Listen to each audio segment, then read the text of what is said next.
Mga ka-TH, kumusta kayong lahat? May ipagkita ko sa inyo na sa loob ng tunnel, ito ang makikita ninyo. Yung mga bagwa ba dyan,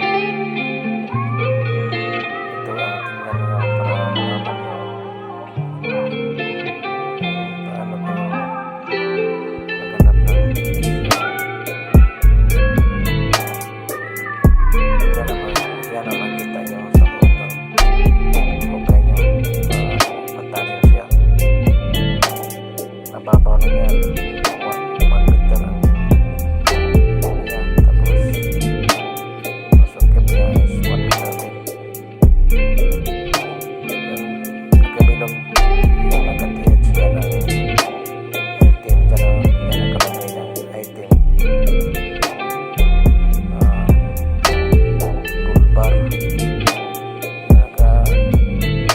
Tingnan yung button. Purpose yan. Gold bar. Tapos tinuro sa baba. Tingnan yung mga size ng bato. Yan. Nasa baba siya. Nasa ilalim. Ilalim ng araw. Nakaharap sa sikat-sikat. Yan ang makikita ng mga ka-TH.